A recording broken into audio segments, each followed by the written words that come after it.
அனைவருக்கும் வணக்கம். இது உங்கள் சாது மீடியா. நான் உங்கள் சந்தோஷம். மோடி நடத்தும் கோல்டு வார் தேவை ஆபரேஷன் செந்தூர். காஷ்மீரில் கொல்லப்பட்டவர்களுக்காக, தாலியை இழந்த பெண்களுக்காக ஆபரேஷன் சிந்தூர் என்கிற பெயரிலே பாகிஸ்தானோடு போர் நடத்தினார் மோடி. ஆனால் இந்தியாவில் இன்றைக்கு நிலை என்ன? தங்கத்தின் மீது இறக்குமதி வரி 15%. அந்த தொகை மட்டும் இன்றைய மதிப்பில் 1,05,000 ரூபாய் விலை போகிறது தங்கம். அந்த வரியை தள்ளுபடி பண்ணாலே போதும், 15,000 ரூபாய், குறைந்தபட்சம் 15,000 ரூபாய் குறையும். 90,000 ரூபாய்க்கு விற்பனையாகும். 140 கோடி பெண்கள் தங்கள் திருமண சடங்குகளில் தங்கத்தை பயன்படுத்துகிறார்கள். அவர்கள் பெரும் துன்பத்திற்கு ஆளாகி இருக்கிறார்கள். தங்கத்தில் அந்த செந்தூரத்தை, குங்குமத்தை வைக்கிற பழக்கம் தமிழ்நாட்டில் மட்டுமல்ல பல மாநிலங்களிலும் இருக்கிறது என்று தான் கருதுகிறேன். அவர்கள் குங்குமம் என்பது அந்த தாலியில் வைப்பது வழக்கமான ஒன்று. ஆனால் இன்றைக்கு தாலியே வாங்க முடியாத அளவிற்கு மோடி தாறுமாறான வரி விதிப்பை நடத்தி கொள்ளையர்களுக்கு ஆதரவாக செயல்படுகிறார். மோடி விதித்த வரி விதிப்பால் பயனடைந்தது யார்? மிகப்பெரிய தங்க கடத்தல் பேர்வழிகள் தான்.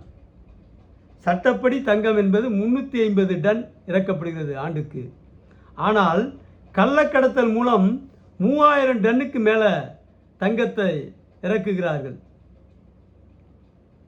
அந்த இறக்கப்படுகிற தங்கத்தை விற்கிற போதும் ஜிஎஸ்டி கட்டுவதில்லை. ஆக ரெட்டிப்பு லாபம். இறக்கிற 16%, 15% இறக்குமதி வரியால் மட்டுமே கிலோ ஒன்றுக்கு 25 லட்சம் ரூபாய் விலை வித்தியாசம் ஏற்படுகிறது. அதுக்கு மேலே ஜிஎஸ்டியும் சேர்த்தோம்னா சுமார் 30 லட்சம் ரூபாய் தங்க கடத்தல் பேர்வழிகள் அசால்ட்டாக சம்பாதிக்கிறான். ஆனால் சாதாரண சாமானியர்கள் 140 கோடி இந்தியர்கள் பெரும் துன்பத்துக்கு ஆளாகிறோம். அந்த மோடி அரசினுடைய தவறான, நியாயமற்ற, கொஞ்சமும் மனித மாண்பல்லாத செயலால் 140 கோடி மக்கள், அவர்கள் வீட்டில் இருக்கிற பெண்கள் பாதிக்கப்படுகிறார்கள். தங்கம் வாங்க முடியாத சூழ்நிலையை ஏற்படுத்தியிருக்கிறது. இத்தனைக்கு பெரும்பகுதி தங்கம் உள்நாட்டிலே இருக்குது. வரம்பு மீறிய தங்கம் ஏற்கனவே தடை இருக்கிறது. 400 கிராம் வரைக்கும் தான் ஒரு குடும்பம் வச்சிருக்கலாம் தங்கம்னு. ஆனால் அதை கடைப்பிடித்தாலே போதும், தங்கம் இறக்குமதி செய்ய வேண்டிய அவசியம் இல்லை. தங்கம் இறக்குமதி செய்ய வேண்டாம் என்று ஒரு பக்கம் சொல்லிவிட்டு இன்னொரு பக்கம் இறக்குமதி வரியை 15% உயர்த்த வேண்டிய அவசியம் என்ன? இங்கே டன்னாக வைத்திருக்கிற வட இந்திய மாஃபியாக்கள், தங்க கடத்தல் மாஃபியாக்கள், இந்த கொள்ளையர்கள், குஜராத்தி, ராஜஸ்தானி கொள்ளையர்கள் பெரும் போட்டாக சம்பாதிக்க வேண்டும். பவுன் ஒன்றுக்கு 15,000 ரூபாய், கிலோ ஒன்றுக்கு 30 லட்சம் ரூபாய் சம்பாதிக்க வேண்டும் என்கிற கெட்ட நோக்கத்தோடு இந்த மோடி அரசு செயல்படுவது நியாயமற்றது, கிஞ்சிற்றும் நியாயமற்றது. அதை நிர்மலா சீதாராமன் அவர்கள் எந்த காரணத்திற்காக உயர்த்தினார்? அவர் பெற்ற பணம் எவ்வளவு? நிர்மலா சீதாராமன் எவ்வளவு பணம் பெற்றுக்கொண்டு இதை 6% குறைத்த வரியை மீண்டும் 15% உயர்த்தினார் என்பதை நிர்மலா சீதாராமனும் மோடி அவர்களும் இந்த நாட்டு மக்களுக்கு சொல்ல வேண்டும். இதுவும் சிந்தூர், ஆபரேஷன் சிந்தூர் தான், கோல்டு வார். பெண்களுக்கு தாலியை மறுக்கிறீர்கள், தாலி அணிய முடியாத அளவிற்கு தடை விதிக்கிறீர்கள். பல திருமண வாழ்வில் இருக்கிற திருமணத்திற்கு பெண்கள் தயாராக முடியாத நிலைக்கு தள்ளி இருக்கிறீர்கள். தங்கம் விலை உயர்வால் மக்கள் தடுமாறுகிறார்கள். திருமணமே நின்று இருக்கிறது. பல பெண்களின் வாழ்வுக்கு வாய்ப்பளிக்கும் வகையில் மோடி அவர்கள் தங்கத்தின் மீதான வரியை 100% தள்ளுபடி செய்வதன் மூலம்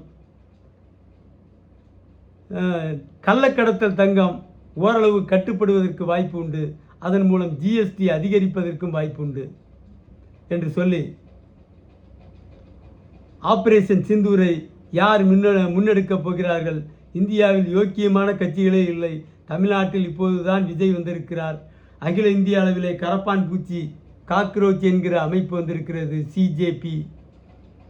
அவர்கள் என்ன செய்ய போகிறார்கள் என்பதையெல்லாம் பொறுத்திருந்து பார்த்து ஆபரேஷன் சிந்தூர் 140 கோடி மக்களுக்கான ஆபரேஷன் சிந்தூர் வெற்றி பெற வேண்டும். மோடி அவர்கள் பணிந்து இந்திய மக்களுக்கு பணிந்து மக்களின் நல்வாழ்வுக்கு உதவிட வேண்டும் என்று கேட்டுக்கொண்டு விடைபெறுகிறேன். நன்றி, வணக்கம்.